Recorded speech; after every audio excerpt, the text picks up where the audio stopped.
जय हिंद साथियों। मैं अनिकेत कुमार स्वागत करता हूं आपका अपने YouTube चैनल अनिकेत गुरुजी पर। अगर भाई आपने भी मेरी तरह वर्दी पाने का सपना देखा है और आप किसी कारणवश उस सपने को पूरा नहीं कर पा रहे हो, चाहे वो गाइडेंस हो, चाहे वो कोई सब्जेक्ट हो, GK, reasoning, Hindi, math, computer, कोई भी सब्जेक्ट हो, अगर आप कवर नहीं कर पा रहे हो, चाहे वो एक अच्छी गाइडेंस हो, भाई नौकरी के लिए ना गाइडेंस बहुत ज़रूरी है। तुम्हारा भाई अनिकेत कुमार उसको पूरा कराने के लिए, उस वर्दी को दिलाने के लिए पूरी कोशिश करूंगा। जैसा मैंने अपना सपना पूरा किया है, ऐसा ही आप लोगों का सपना पूरे कराने की पूरी पूरी जिम्मेदारी और मैं कोशिश पूरी करूंगा कि आपका वो सपना पूरा हो। भाई मैंने एक मुहिम चलाई है, यूपी पुलिस 60,244 में सेलेक्टेड हूँ और आने वाली दिल्ली पुलिस, एसएससी जीडी या यूपी पुलिस में जो भी वैकेंसी हैं जो आएंगी, अगर उसमें मैथ पूछी जाती है, अगर मैथ में कमज़ोर हो आप, भाई मैं तुमसे कह रहा हूँ जो वीडियो देख रहा, अगर मैथ में कमज़ोर हो तो भाई आप मेरी आने वाली जितनी भी मैथ की वीडियो हैं, ज़्यादा देर की नहीं होगी, 10 से 15 मिनट की वीडियो रखूँगा और आप उसका पूरा पूरा आनंद उठाओ। और मैं जो सवाल कराऊँ बिल्कुल बेसिक्स है, बिल्कुल बेसिक्स है, कंसेप्ट के साथ उनको एक नोटबुक बना लो 10 रुपए की या 5 रुपए की, उन सवालों को उसके अंदर उतार लो। भाई मैं गारंटी दे सकता हूँ किसी भी एग्जाम में भाई मौज खड़ी कर दोगे आप। बस इतना चाहता हूँ कि वीडियो को लास्ट तक पूरा देखें और भाई जो मैंने सवाल समझाए हैं 5 सवाल, वो भी बिल्कुल बेसिक्स हैं। भाई बताओ कि समझ में आए हैं या नहीं आए हैं। ठीक है साथियों, बस इतना ही बताना था। गर्मी बहुत ज़्यादा हो रही है, गर्मी का मजा लो। ठीक है, तो साथियों क्वेश्चन नंबर 6, बड़े ही ध्यान से सबसे पहले क्वेश्चन को पढ़ा करो। जैसे कि यदि एक दुकानदार 80 प्रति किलोग्राम और 95 प्रति किलोग्राम की दो प्रकार की दालों को 2:3 में मिलाता है तो मिश्रण का औसत मूल्य क्या होगा। सवाल समझ में आया? यानी दो प्रकार की दाल है, पहली दाल को वो 80 रुपये किलो बेच रहा है, दूसरी दाल को वो 95 रुपये किलो बेच रहा है। अनुपात में कितने मिला? 2 अनुपात में और 3 अनुपात में इनको मिला दिया। तो उसके बाद जो 5 अनुपात की जो वैल्यू है उसकी वैल्यू पूछी है इसने। बात समझ में आई ना आई? तो जैसे कि एक दाल है, पहली दाल 80 रुपये प्रति किलोग्राम, ठीक है, 80 रुपये प्रति किलोग्राम की दाल है। दूसरी दाल है 95 रुपये प्रति किलोग्राम की दाल है। किस अनुपात में मिला रहा है? 2:3 में। यानी कि 80 रुपये प्रति किलोग्राम भाई दाल 2 किलो ली उसने, 8 दूनी 16, यानी कितने रुपया हो गए? 160 रुपये। और 95 रुपये किलो की दाल माना 3 यूनिट ली है, यानी 95 गुणा 3, 3 पंजे 15, 5 आंसर को 1, 3 नाम 27 और 1 28, कितने हो गए? 285 रुपये। यू 160 है 2 यूनिट की वैल्यू और 285 है 3 यूनिट की वैल्यू, जो कि 95 रुपये प्रति किलोग्राम के हिसाब से है। तो मुझे एक बात बताओ, 5 यूनिट की वैल्यू कितनी आ गई जब इनको मिला देंगे? यानी 285 प्लस के 160, 5, 8, 6, 14 की 4, हासिल को 1, यानी 445 रुपये। ये जो वैल्यू आई है ये 2 अनुपात और 3 अनुपात को मिलाने के बाद आई है, यानी 5 अनुपात की वैल्यू। तो भैया एक की वैल्यू कितनी आ गई? इतने पूछे प्रति औसत मूल्य क्या होगा। तो एक की वैल्यू 445/5, 445 में हमने भाग दे दिया 5 का, 5 40, 4 5 5 नाम 45। तो जो आंसर आ गया है प्रति किलोग्राम औसत, वो कितना आ गया है? 89। सवाल समझ में आया? सवाल समझ में आ गया तो भाई लाइक कर देना, ठीक है ना। सवाल नंबर 7, बड़े ही ध्यान से देखो। सवाल नंबर 6, सवाल नंबर 7, बड़े ही ध्यान से पहले सवाल को देखो भैया। ये जो सवाल है बोर्ड मास का है। किसका? बोर्ड मास। एक सवाल यूपी पुलिस हो, दिल्ली पुलिस हो, एसएससी जीडी हो, सब में पूछा जाता है। जो सवाल है वो है बोर्ड मास का। किसका? बोर्ड मास। बी का मतलब होता है भैया ब्रैकेट। क्या होता है? ब्रैकेट। ओ का मतलब होता है का या ऑफ। डी का मतलब होता है डिवाइड। एम का मतलब होता है मल्टीप्लाई। ए का मतलब होता है ऐड और एस का मतलब होता है घटाना। बात समझ में आई? यानी इसका मतलब है सबसे पहले हम ब्रैकेट सॉल्व करेंगे, उसके बाद हम का या ऑफ सॉल्व करेंगे, उसके बाद भाग, उसके बाद गुणा, उसके बाद प्लस, उसके बाद माइनस। जैसे कि अब सवाल तुम्हें दिखाई दे गया है कि 17 स्क्रीन पर लगा भी दिया मैंने, 34 प्लस के 2 गुणा 12 भाग 65 गुणा 3 भाग के 6। जहां जहां भाग है, मैं एक बात बता दूं, यदि x भाग y है इसका मतलब होता है x बटे y। बात समझ में आई नहीं? तो इसका क्या मतलब भैया, 17 बटे 34, इसका यही तो मतलब है। प्लस के 2 गुणा 12, या भाग है, भाग का नीचे आ गया 65 गुणा के 3, और इसके नीचे क्या आ गया 6। बात समझ में आई नहीं आई? बिल्कुल। तो काट दो, 6 कम 6, 6 दूनी 12, कोई दिक्कत? कोई दिक्कत नहीं है। 17 कम 17, 17 दूनी 34, यानी 1/2 प्लस के 2 दूनी 4, 4 दिया 12, 12 बटे कितना आ गया 65, कितना आ गया 65, 65 और 12, 2 का हमने अगर एलसीएम लेंगे तो कितना आएगा 5 130, कितना आएगा 130, 65 एकम 65, 12 दूनी 24, 65 और 24 कितने हो गए 89, कितने हो गए 89 बटे 130। सवाल कहीं गलत हो गया भाई।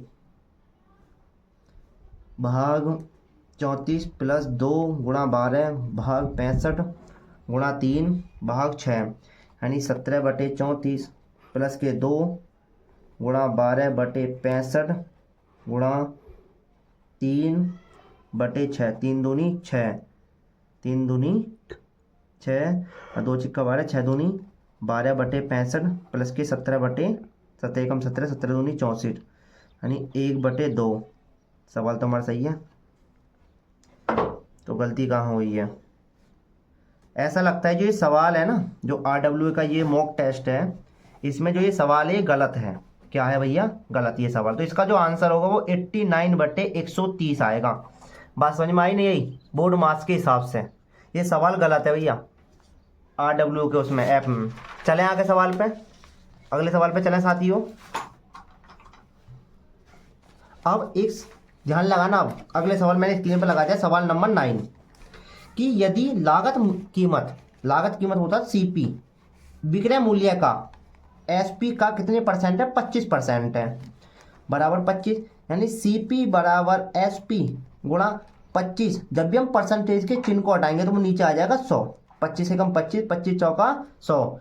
तो भैया CP बटे SP बराबर 1/4, जो SP कहाँ को आएगा नीचे को, यानी कोई चीज है CP खरीदा उसने 1 रुपये में, बेच कितने में दिया 4 रुपये में, 1 में खरीदा 4 में बेच दिया, तो भैया लाभ कितने का हो गया? लाभ होता है SP माइनस CP।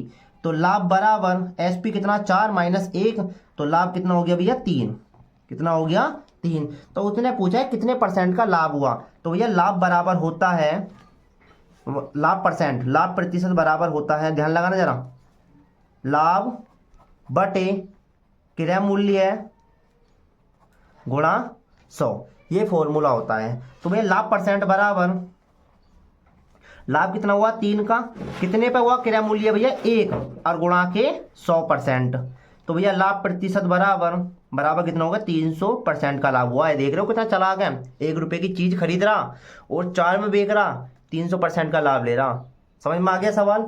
समझ में आ गया तो भाई बने रहो वीडियो के लास्ट तक। और एक सवाल फिर दोबारा देखो, क्यों कह रहा जो P है क्यों की तुलना में 4 गुना अच्छा सिरेमिक है, जो P है ना वो क्यों की तुलना में 4 गुना अच्छा सिरेमिक है, यानी P बटे क्यों बराबर 1/4। अब सवाल को बड़े ध्यान से देखना भाइयों, सवाल को बड़े ध्यान से आगे पढ़ो। और इसलिए एक कार्य को क्यों से 36 दिन कम में पूरा करता है।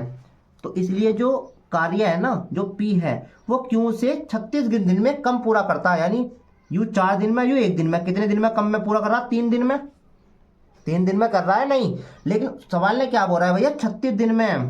तो 1 की वैल्यू कितनी हो गई 3 एकम 3, 3 दूनी 6, 12, 1 की जो वैल्यू आ गई वो कितनी आ गई 12। समझ में आ गई बात नहीं? तो P जो कार्य को कर रहा है वो 12 दिन में, और जो क्यों कर रहा है 48 दिन में किसी कार्य को पूरा।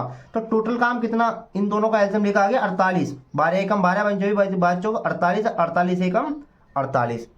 बात समझ में आई ना? उसने बोला है यदि दोनों इस कार्य को कितने महीने में पूरे करेंगे, तो टोटल कार्य कितना भैया 48, you 4 unit, you 1 unit, total कितने यूनिट हो गया 5 यूनिट। समझ में आ गई? तो इसमें इसका भाग दे दिया, 5 नाम 45, 3 से इस वाला गया 3, हाँ 3, तो 9 सही 3/5 दिन क्या आ गया इसका आंसर। बात समझ में आ गई भाई। ये पांचों के पांचों सवाल मैंने तुमने अभी एक और रह गया सवाल, सवाल नंबर 9, नहीं जितना भी है 9 10 और सवाल नंबर 11। सवाल नंबर 11 मैंने स्क्रीन पर लगा दिया, इतने कि तुम सवाल को पढ़ो, मैं इतने कि पेज निकाल लूँ एक। सवाल नंबर 11 स्क्रीन पर लगा दिया है।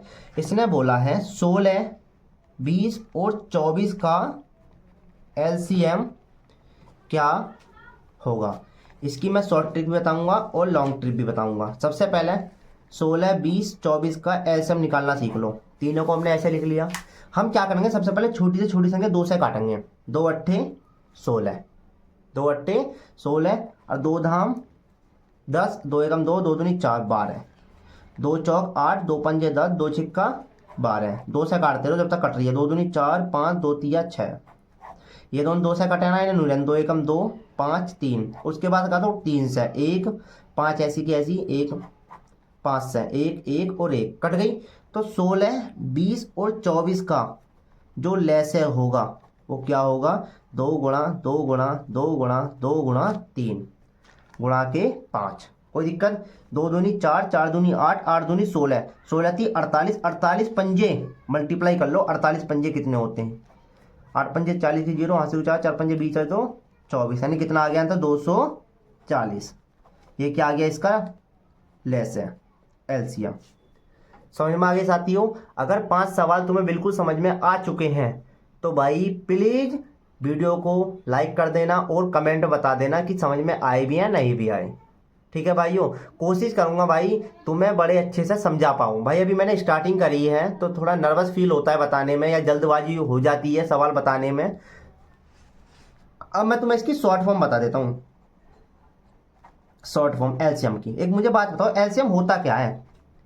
LCM होता है वह छोटी से छोटी संख्या, सबसे छोटी संख्या, सबसे छोटी संख्या जो दी गई संख्याओं से न जो दी। तो जैसा कि मैंने बताया है कि जो LCM होता है ना वह सबसे छोटी संख्या जो दी गई संख्याओं से क्या हो जाए, विभाजित हो जाए, वही क्या हो जाएगा, वही LCM हो जाएगा। बात समझ में आ गई ना। तो भाई इसे बिना सॉल्व करे पेन उठाए कैसे सॉल्व करेंगे, जरा ध्यान से देखना। पहला 4 ऑप्शनों को देखो, A option, B option, C option, D option. 4 ऑप्शनों को पहले ध्यान से देखना। मुझे बताओ इन चारों में सबसे छोटी संख्या कौन सी है। तो तुम कहोगे भैया 220। क्या कहोगे, 220। मैंने डेफिनेशन लिखवाई है कि LCM वह सबसे छोटी संख्या है जो दी गई संख्याओं से क्या हो जाए, पूर्ण से विभाजित हो जाए। अगर मैं देखूं, सबसे पहले मैं उठा कर लाया 24 24 8 और 3 का नियम रखता है 24 के अंदर। क्या ये 220 3 से कट रही है, ना कट रही। जब ये 3 से ही ना कट रही तो ये LCM कैसे हो जाएगी। बात समझ में आई नहीं आई। यानी जो ऑप्शन नंबर A वो क्या हो गया, खत्म।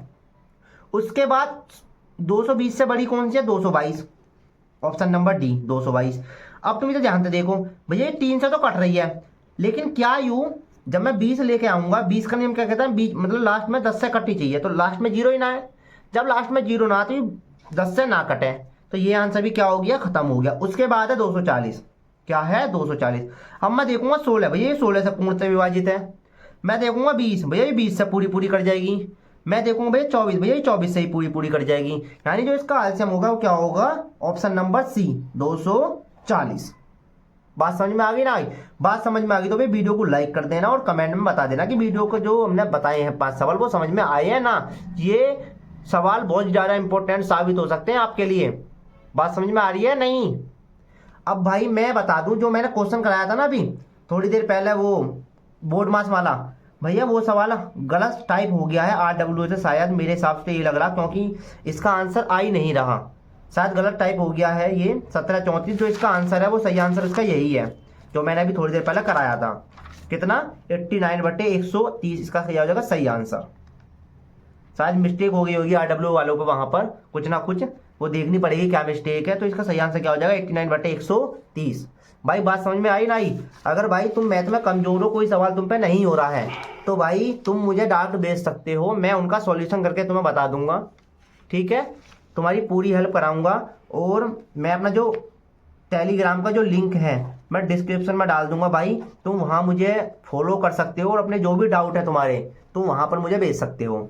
मैं इंस्टाग्राम की जो लिंक है उसको भी डिस्क्रिप्शन में डाल दूंगा, तुम इंस्टाग्राम पर भी मेरे साथ जुड़ सकते हो, अपने सवाल पूछने हैं। और भाई चाहो तो मेरे साथ व्हाट्सएप पर भी जुड़ सकते हो, व्हाट्सएप का लिंक भी मैं डिस्क्रिप्शन में डाल दूंगा। तुम्हारी हेल्प हर तरीके से होगी, ठीक है। बने रहो मेरे साथ। अगर वर्दी पहनने का सपना देखा है तो भाई वीडियो को लाइक कर देना, ठीक है साथियों। जय हिंद। कर बंद।